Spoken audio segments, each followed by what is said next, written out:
ada dua alat yang menarik yang dipakai manusia untuk menangkap atau menyikapi nilai.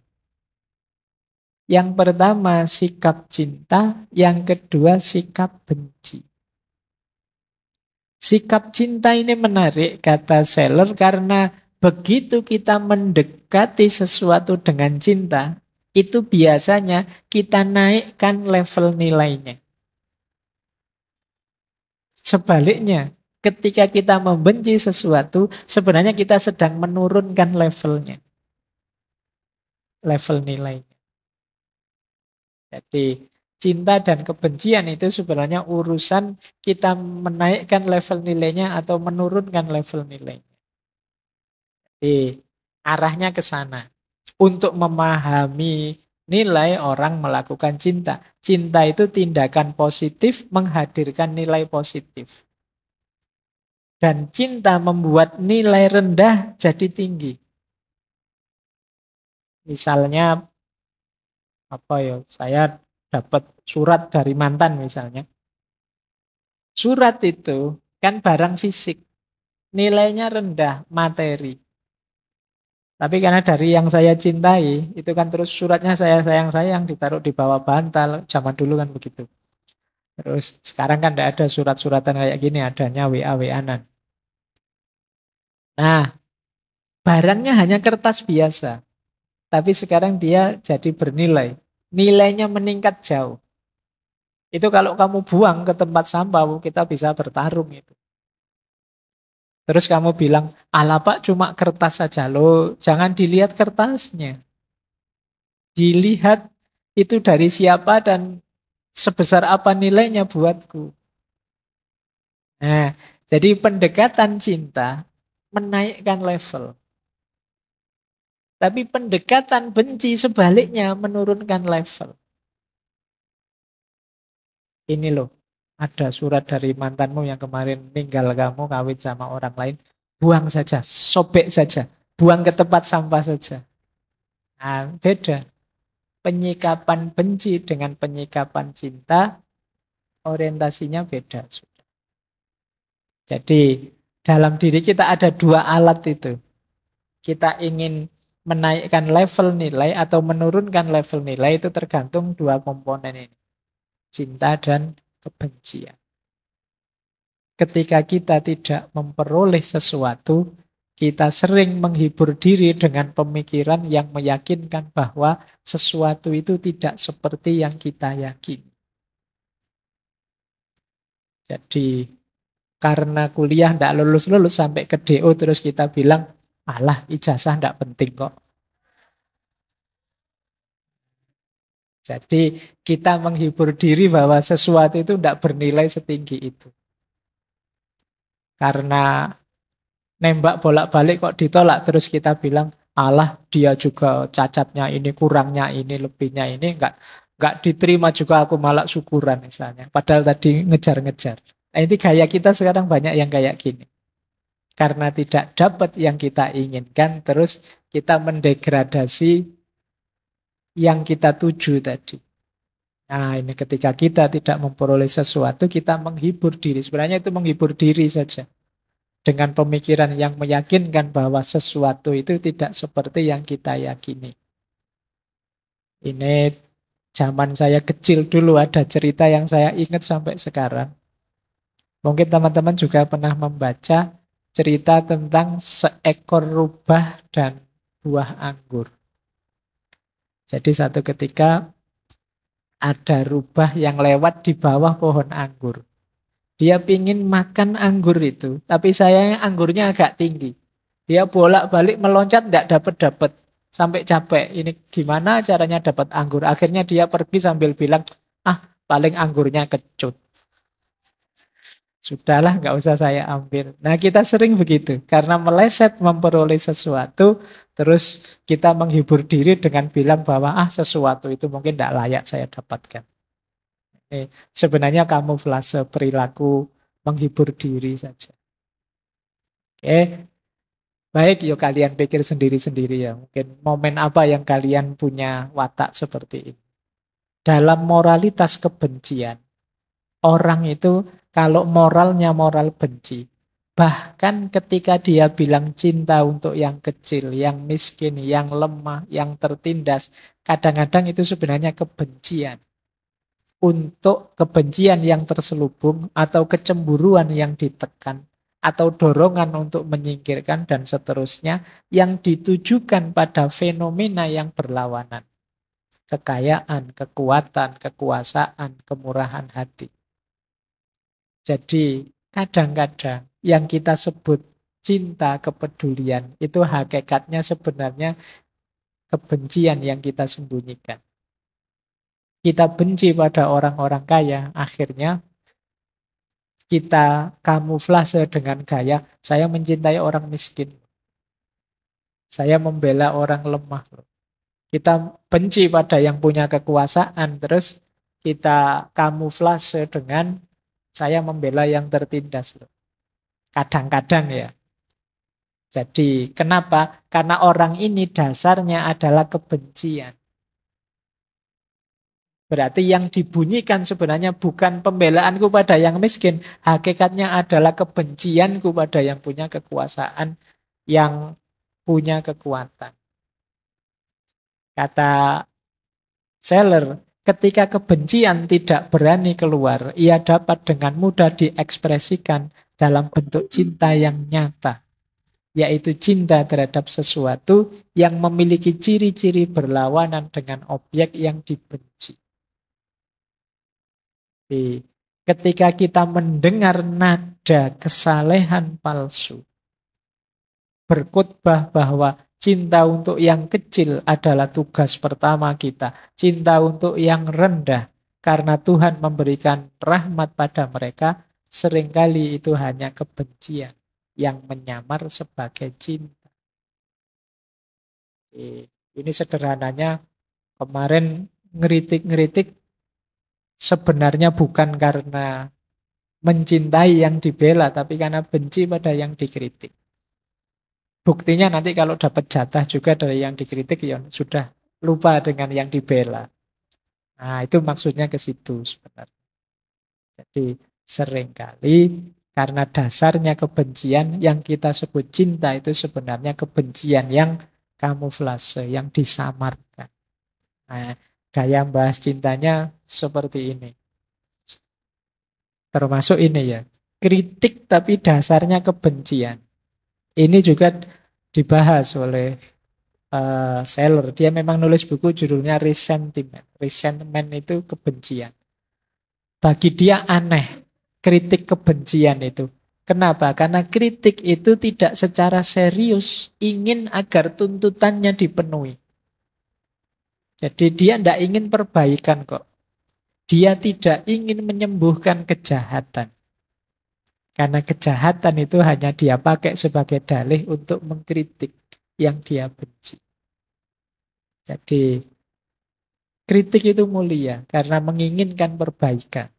Tapi ada kritik yang dia tidak ingin perbaikan. Dia mungkin agak kecewa kalau setelah dikritik orang yang dia benci jadi baik. Dia pinginnya yang dia dibenci hancur. Ini namanya kritik kebencian. Dia tidak menginginkan perbaikan. Dia tidak ingin menyembuhkan kejahatan.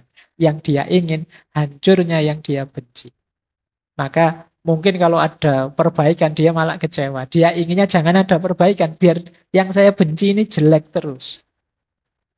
Ini namanya kritik kebencian. Nah, mungkin kapan-kapan ya mungkin bahas filsafat kebencian saja. Jangan filsafat cinta.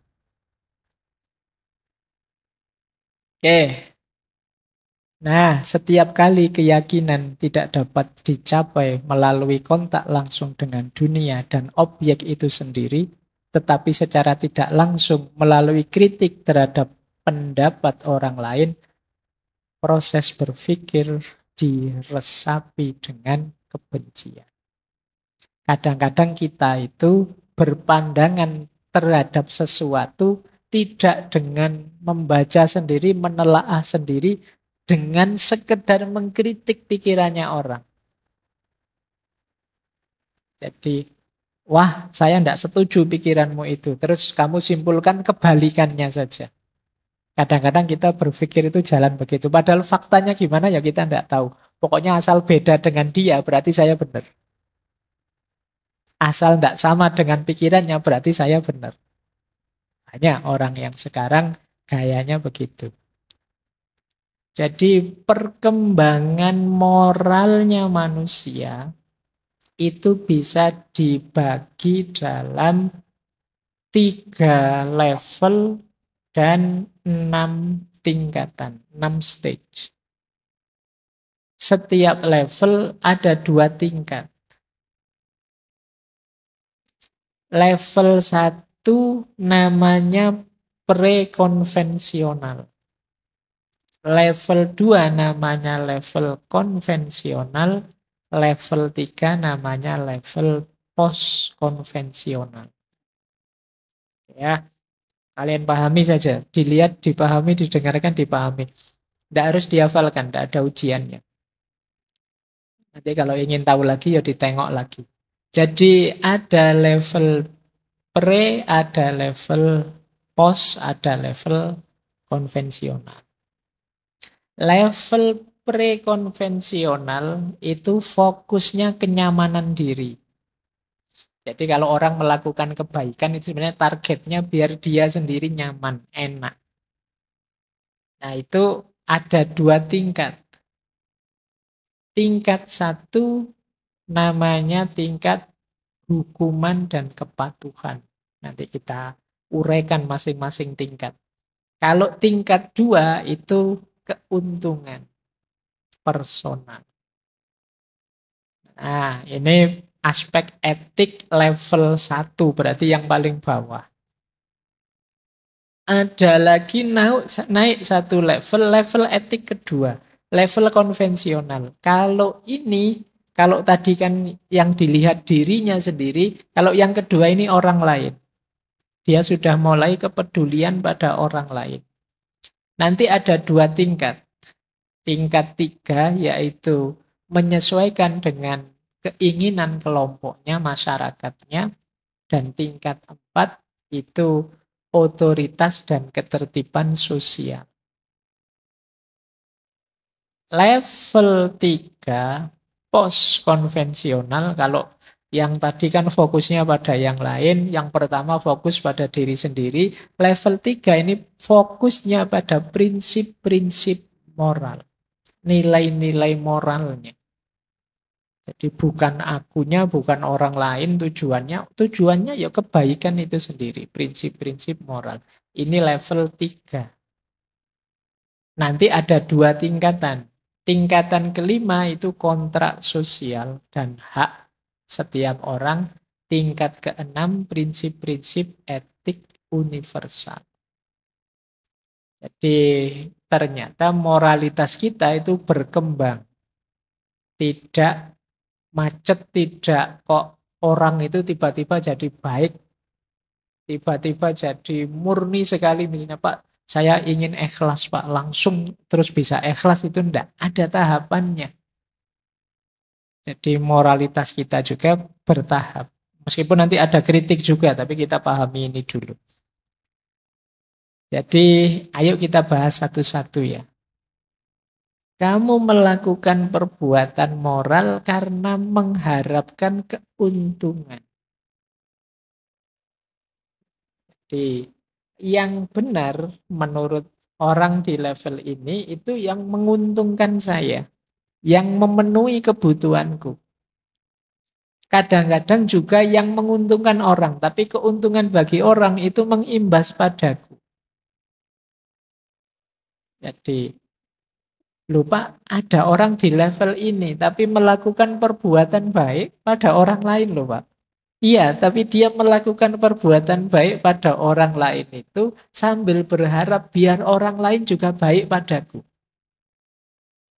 Nunggu balasan baiknya. Nah, ini berarti di level 2.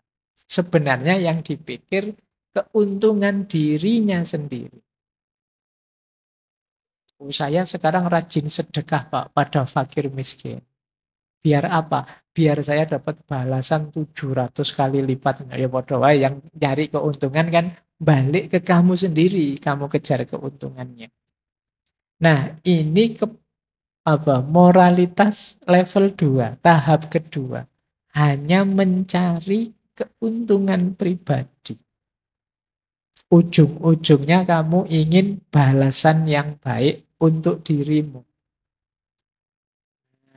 Ini moralitas level 2. Kalau tadi dasarnya takut dihukum, kalau ini nunggu hadiah. Nah, kalau mungkin pakai bahasa agama yang level 1 itu diancam dengan neraka, yang ini dijanjikan surga. Tidak masalah, ini tetap bermoral, cuma moral yang level 2. Di kategorinya tetap perbuatan baik. Ya yang di luar level itu kan yang tidak baik. Ini baik kok. Jenis perbuatannya mungkin sama.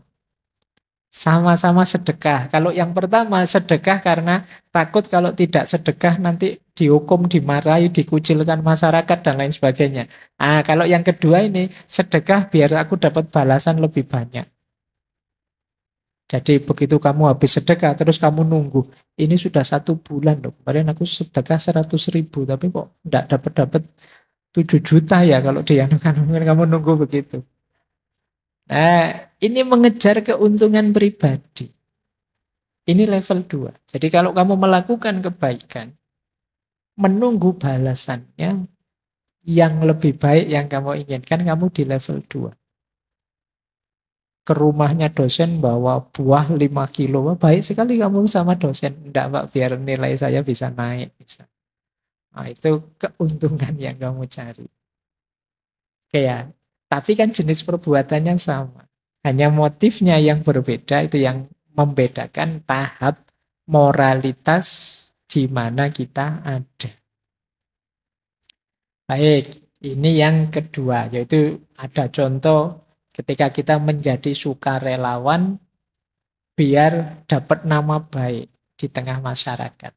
Sukarelawannya bagus, tapi kan targetmu bukan kok membantu orang, tapi nama baik, statusmu lebih tinggi. Oke, baik. Jadi ini perbuatan baik yang motifnya hanya keuntungan pribadi. Orientasi moral yang hukuman dan kepatuhan. Jadi di tahap pertama ini ketika seseorang melakukan kebaikan, itu motivasi utamanya adalah menghindari hukuman.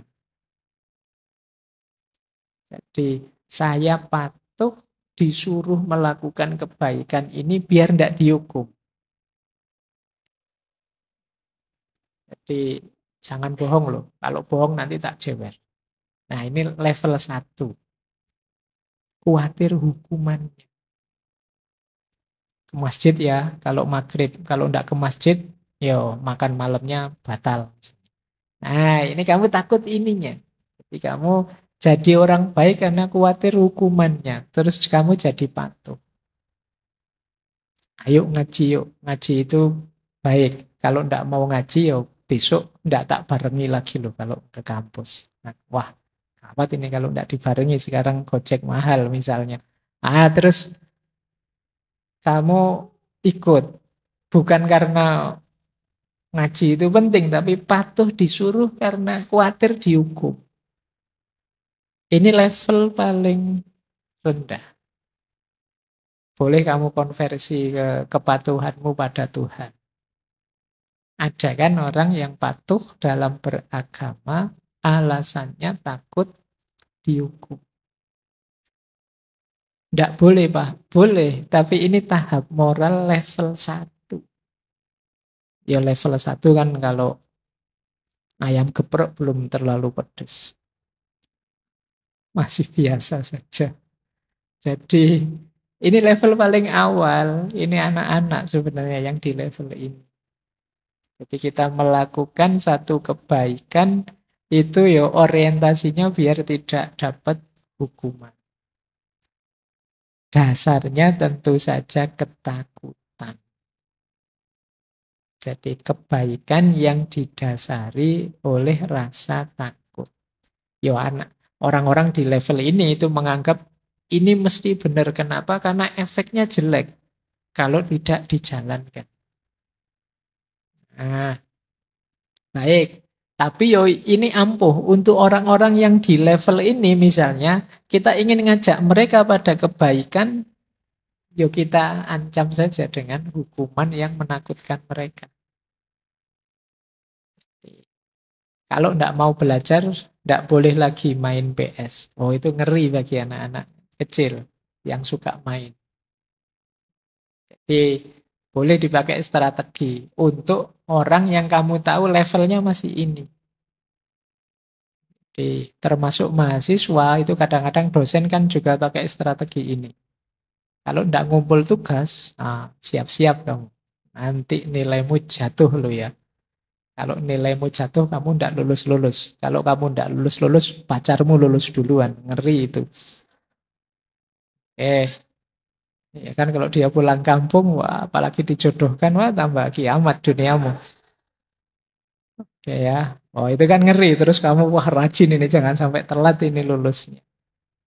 Baik, ini level moral paling dasar. Nah, orang melakukan perbuatan baik karena ingin diakui, diterima, dianggap baik oleh masyarakatnya. Nah, ini mungkin ya bahasa singkatnya ingin membangun citra. Kalau di banyak referensi, ini level moralitas good boy, anak baik. Jadi, kamu ingin dapat status anak baik. Tiap hari kamu, wah puasa Senin Kemis, kamu ke masjid terus. Nah, terus kenapa kamu melakukan itu ya? Biar dianggap anak soleh. Nah ini level 3, menyesuaikan dengan keinginan kelompok. Karena kelompokmu mengidealkan sosok manusia semacam itu. Maka kalian menyesuaikan dengan itu. Kalau warga sini yo setiap kali pertemuan harus datanglah demi keguyuban. Nah, kamu terus ikut ke sana melakukan itu. Jadi kesadaranmu untuk bareng-bareng bersama masyarakat dalam rangka menyesuaikan dengan keinginan mereka. Meskipun itu sebenarnya mungkin bukan keinginanmu sendiri. Jadi cirinya orang di level ini, dia melakukan kebaikan dalam rangka memenuhi harapan masyarakatnya. Bagian dari loyalitasnya terhadap kelompoknya atau masyarakatnya. Dia ingin diterima, dia ingin dipercaya oleh kelompok masyarakat tersebut. Nah, kadang-kadang kan kalian begitu kan sama teman misalnya, aku boleh enggak kalau kamu enggak ada, bajumu tak pakai saja. Sebenarnya kan kamu enggak mau jawab tidak, gimana nanti kalau saya jawab tidak, nanti aku enggak dianggap teman yang baik. Nah, akhirnya ya sudah silahkan kamu pakai saja. Ada apa dia? Aku pakai saja, enggak apa-apa. Nah, ini kenapa kamu menyesuaikan dengan keinginannya orang lain dengan keinginan masyarakat. Ini dianggap lebih tinggi. Kenapa? Kamu tidak mikir dirimu sendiri. Meskipun motifnya sebenarnya demi dirimu juga yang dapat status di tengah masyarakat. Sekarang banyak di situ saya contohkan, misalnya ada temanmu curang. Sudahlah, kamu tahu saya curang kan, tapi sudah usah diributkan lah, tidak usah rame-rame, biarkan saja. Kita tetap teman toh. Ya, kita tetap teman. Sudah, diamlah. Nah, ini level 3 moralitas. Cuma yang kebaikan ya, kamu sayang pada temanmu atau membantu temanmu dalam rangka biar dia menerimamu, menganggapmu orang baik. Jadi menyesuaikan dengan keinginan kelompok. Yang lain begitu, ya sudah saya begitu. Biar saya diterima. Misalnya kamu Pawis, masuk ke masjid ini, kok yang lain sarungan semua ya? Wah, kalau saya pakai celana jangan-jangan nggak dianggap. Sudahlah aku tak pakai celana, biar diterima jadi santri di masjid ini misalnya. Nah ini namanya tahap moralitas level 3. Kebaikan yang kamu lakukan hanya dalam rangka menyesuaikan dengan keinginan kelompok. Ya alhamdulillah kalau circlemu circle yang baik. Jadi penyesuaianmu lahirnya perilaku-perilaku baik, kebaikan-kebaikan. Jadi kalau circlemu circle tidak karu-karuan, ya perilakumu perilaku yang tidak karu-karuan. Jadi misalnya kamu punya geng khusus untuk geng kita, cirinya adalah bolos kuliah misalnya. Nah, kalau yang nggak bolos kuliah jangan masuk circle kita misalnya. Nah, kamu biar tetap di circle itu terus kamu tega-tegakan bolos kuliah. Wah, kalau kayak gitu bunuh diri kamu. Nah, ya bikin circle ya. Seandainya kamu levelmu ada di sini, carilah circle atau bikinlah circle yang positif. Sehingga keinginanmu diterima itu ya melalui perbuatan-perbuatan positif. Pokoknya kalau kelompok kita, circle kita ini tidak boleh lulus kuliah lebih dari semester 8 misalnya. Kalau lebih semester 8 kita keluarkan misalnya. Ah, itu kan bagus. Kalau kelompok kita ini minimal seminggu harus sodako 1 juta ya. Misalnya. Kan kamu otomatis sodako. Ya enggak tahu ya sodako. Sopo ngerti ya circle-nya anak-anak konglomerat. Kalau kamu enggak mampu berarti kamu bukan circle itu.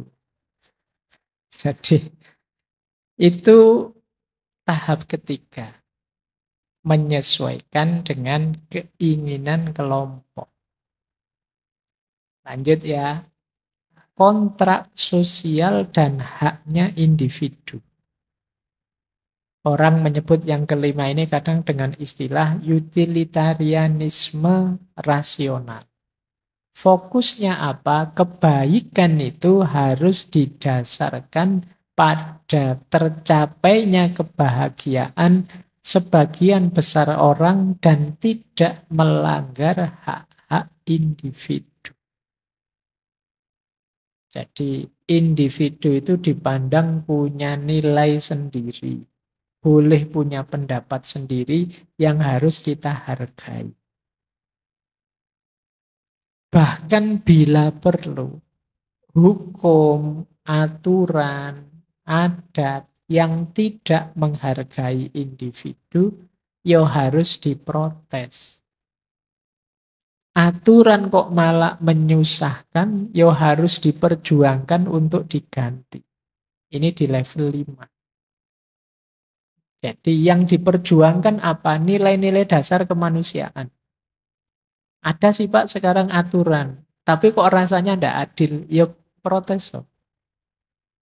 Jadi ini di level 5 ini fokusnya pada hak-hak individu, kemanusiaan, juga kontrak sosial. Kontrak sosial itu kesepakatan bersama.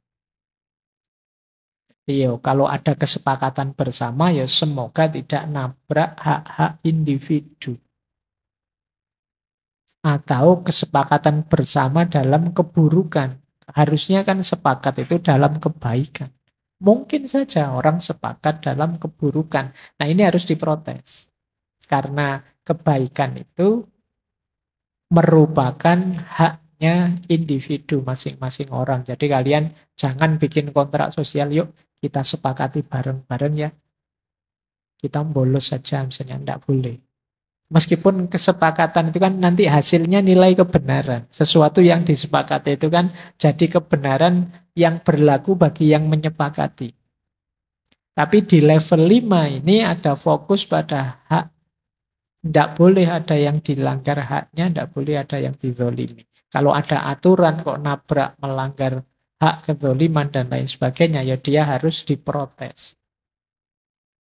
Kita berjuang di situ, contohnya kita berjuang memprotes aturan yang membolehkan korupsi misalnya. Siapa tahu nanti pada saatnya ada aturan korupsi itu boleh.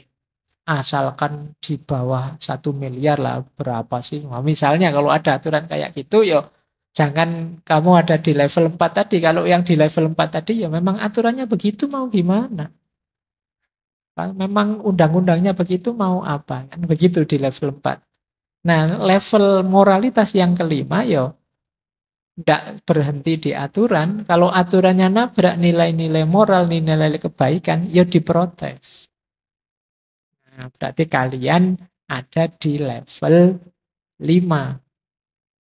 Tidak hanya ikut arus saja, tapi punya suara sendiri yang dasarnya adalah hak individu, hak-hak kemanusiaan. Oke, patuh mengikuti aturan yang sudah disepakati bersama. Misalnya hukum, adat, konvensi sosial. Nah, ini perbuatan baik itu ya menjalankan hukum atau aturan yang sudah disepakati. Mendukung aturan yang ada. Kenapa kok kamu tidak mencuri barangnya temanmu? Di sini ada aturannya, Pak. Tidak boleh mencuri barangnya teman. Nah, ini kamu ada di level.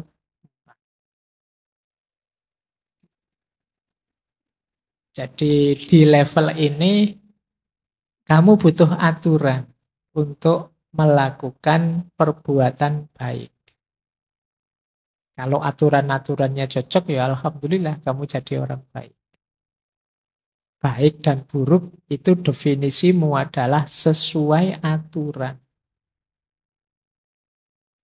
Di zaman saya kuliah itu di kos-kosan sebelah saya ada aturan apel paling malam sampai jam 10. Saya tidak tahu sekarang sudah lebih atau malah kurang. Jadi, itu kan aturan. Nah, kamu patuh pada aturan itu kan kamu disebut anak baik di tengah masyarakat. Dasarnya apa? Kamu mematuhi aturan. Ya meskipun mungkin bagi orang tertentu sampai jam 10 itu terlalu malam, Pak. Wong saya apelnya itu habis asar kok misalnya. Atau bagi yang lain masih terlalu sore, Pak. Oh, sampai jam 10 saya belum sholat isya, nanti tadarusan, yasinan, tahlilan. Oh, bisa sampai setengah 10 itu tidak sempat apel misalnya. Nah, tapi aturan ya aturan. Begitu kamu patuh, kamu disebut orang baik. Jadi kalau apel lihat jam, wah jam 10 lebih 1 menit melanggar aturan. Jadi harus pas maksimal jam 10. Nah ini cara berpikir hukum dan tertib sosial. Aturan itu kan dibikin untuk tertib sosial. Jadi bayangkan kalau kamu apelnya pulangnya sampai jam 1 atau jam 2. Itu kan namanya bukan apel tapi nginep. Oke ya, baik. Kadang-kadang ada apel tapi tidak kelihatan karena sandalnya dibawa masuk sekalian terus kamar ditutup. Ya, kamu pengalaman mesti ya yang gitu-gitu. Bapak kosmu tidak tahu kalau ada orang di dalam mau sandalnya kamu bawa ke dalam kamar. Oke, ini tidak ngajari loh ya. Biar tidak ketahuan kalau ada orangnya. Baik ya, ini standar keempat.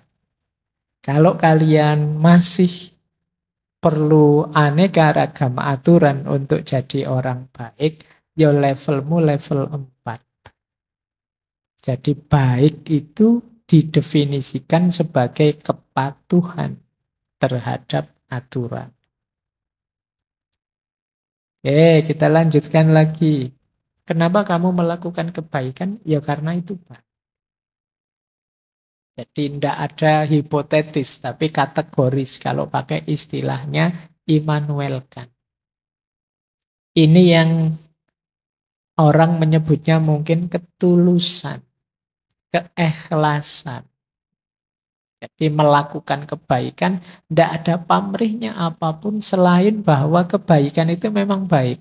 Harus aku lakukan. Di sini kebaikan bukan cara. Kalau cara kan dalam rangka memperoleh sesuatu. Tetapi dia adalah buah atau hasil. Kalau hasil kan selesai sudah. Saya melakukan kebaikan ya karena itu baik. Efeknya apa? Tidak tahu. Kalau tadi dari awal sampai akhir kan selalu ada motif, selalu ada latar belakang, selalu ada target selanjutnya. Nah, kalau di yang keenam ini enggak. Sekarang kebaikan itu kita jalankan karena yang baik itu baik. Nih, kita lanjutkan. Ini tadi yang sempat saya singgung. Nilai itu diungkap, ditangkap dengan intuisi, bukan dengan akal. Kata Seller, memahami nilai itu dengan rasa, tidak dengan akal. Tadi indah tidak indah, itu kan dengan rasa. Baik tidak baik itu dengan rasa. Kalian sadar kok ini rasa. Rasa itu kata Seller bukan kok kayak kita merasa dingin, merasa sakit dan sebagainya, tapi namanya flen. Flen itu rasa bahwa ada sesuatu yang hadir dalam diri kita. Melihat laut, kita terus merasa damai, nyaman sekali. Indah ya laut itu. Nah, itu rasa. Jadi kita menangkap nilai itu menggunakan rasa, tidak pakai akal. Kalau pakai akal mungkin begitu lihat laut ya pikiran kita tidak mengarah ke keindahan tapi mengarah ke wah ini laut luas sekali ya, kalau tsunami gimana, saya lari kemana, mikirnya mungkin begitu. Tidak melihat keindahannya, terus lihat wah ini kalau menguap jadi awan, awan jadi hujan, mikirnya mungkin ke situ. Tapi enggak, menangkapnya pakai rasa intuisi. Wah ini selamat bagi kalian, kan coba pakai akal, misalnya keindahan tadi, wah, mungkin kalian lakunya lama. Nah, orang nonton, wah wajahku kok gini ya, secara rasional ini sulit dapat pasangan. Nah, tapi untungnya orang menangkap keindahan itu pakai rasa. Kadang-kadang ketemu pertama tidak terkesan, begitu akrab, menarik juga ya, rasa itu sudah. Jadi akhirnya dekat. Jadi nilai itu menangkapnya pakai intuisi, pakai rasa. Bagi orang tertentu mungkin satu tempat itu, alah wong tempat kayak gitu saja kok jadi tempat rekreasi ya. Tapi orang menangkapnya dengan rasa. Sekarang kan di desa-desa banyak itu desa wisata. Kalian wisata ke sana diajak ke sawah lah, diajak mancing lah, nyari ikan lah. Loh, orang desa tiap hari sudah begitu, tapi tidak menyebutnya rekreasi kan. Jadi, atau kalau kamu sebut rekreasi berarti wah tiap hari bapakku itu rekreasi loh dia. Healing tiap hari di sungai nyari ikan. Nah, ya kalau itu ya memang profesinya mancing. Jadi, enggak, kenapa kok bagi orang tertentu itu aktivitas healing, aktivitas untuk menyegarkan diri, itu karena menangkapnya pakai rasa. Kalau pakai akal mungkin, alah mau rekreasi, mau jalan-jalan malah kotor-kotor di lumpur lah nyari ikan. Nah, kalau pakai akal begitu. Tapi menangkapnya asik loh ini kan begitu. Dan itu yang dimanfaatkan di desa-desa wisata. Jadi ternyata memang nilai ditangkap dengan intuisi, bukan dengan akal. Itu yang oleh Seller disebutnya dengan istilah flen. Flen itu rasa kehadiran. Ada sesuatu yang hadir. Apakah itu keindahan, apakah itu kenyamanan, apakah itu persaudaraan misalnya. Ada orang datang tiba-tiba kok akrab sekali, ngomongnya enak sekali, kok rasanya kita langsung klop. Itu kan menghadirkan rasa persaudaraan. Itu kalau kita pakai akal mungkin rasa ini tidak kita hitung, kita mikirnya ini siapa sih ya, so akrab banget, wong belum terlalu kenal, mungkin begitu. Nah, makanya pakai rasa flen tadi. Baik, jadi inilah cara menangkap nilai. Maka semakin kita terbuka, membuka hati kita, membuka perasaan kita terhadap sekeliling, semakin kita bisa menangkap banyak nilai. Jadi, misalnya ngaji malam hari ini itu kalau kita terbuka, akan ada banyak nilai yang hadir dalam dirimu. Mungkin nilai keakraban bareng-bareng kita di sini, nilai persaudaraan, nilai ketulusan. Ini kita tidak ada pamrihnya apa-apa, ngaji ya ngaji saja. Tidak ada tuntutan apapun. Mungkin juga ada nilai pendidikan masuk. Ada banyak sekali nilai yang hadir. Kalau kita terbuka loh ya. Kecuali kalau kita hatinya tidak terbuka secara sengaja nutup ya. Tadi ngaji dapat apa? Tidak tahu. ngomong apa tadi nggak dapat apa-apa, materi ini bulet, terus tehnya nggak kebagian di belakang. Lah ya. Itu mungkin begitu, karena kamu ndak peka, kurang membuka. Wah, ada banyak, ndak harus materinya yang harus kamu tangkap. Ada banyak nilai berseliweran di sini. Tinggal kamu membuka hati, nanti pasti hadir sesuatu. Nah, itulah menangkap nilai caranya. Nah, ini loh kalimatnya yang terkenal dari Seller. Meskipun pembunuh tidak dinyatakan sebagai jahat, tapi pembunuhan itu tetap kejahatan. Kadang-kadang kan ada pembunuh tapi pengadilannya memutuskan tidak bersalah. Tapi tidak bisa dipungkiri, secara objektif pembunuhan itu jahat.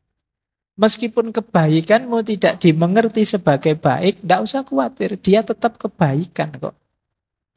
Kalau kebaikan itu tergantung persepsi orang, perspektif orang, ya berarti kalau ada orang menyalahpahami kebaikanmu, ya dia benar. Padahal enggak.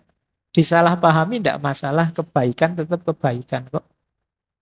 Kamu jujur tetap dianggap curang, ya terserah. Yang penting saya jujur. Karena meskipun disalahpahami, kebaikan tetap kebaikan. Karena dia nilai yang mandiri, tidak tergantung perspektifnya manusia, tidak tergantung perspektifnya orang lain. Jadi meski pembunuh tidak dinyatakan jahat, tetapi tetap itu kejahatan. Kayak yang sekarang sidang itu kan ramai itu, tidak tahu nanti keputusannya apa. Tapi seandainya tidak sesuai harapanmu, tidak usah khawatir kok. Yang jahat tetap jahat. Entah siapa dan seperti apa kejahatannya. Yang baik tetap baik. Tidak akan bisa dibalik yang jahat jadi baik, yang baik jadi jahat. Hanya penilai saja yang bisa berubah-ubah dan macam-macam. Tapi nilainya akan tetap. Jadi jangan dikira kalau kalian curang tapi tidak ketahuan terus namanya kalian selamat, atau curangmu jadi baik. Tidak, curangmu tetap jelek. Hanya saja dinilai baik karena penilainya tidak tahu. Itu gunanya misah antara penilai dengan nilai. Oke, ini pandangannya Seller yang disebut objektivitasnya nilai. Nilai itu objektif. Ini pandangan-pandangan jenis objektif ini belakangan mulai jarang. Karena pasca modern itu orang lebih menganggap kebenaran-kebenaran itu subjektif sifatnya. Tergantung orang. Nah, Seller masih memperjuangkan bahwa ada yang objektif. Nilai itu objektif. Baik,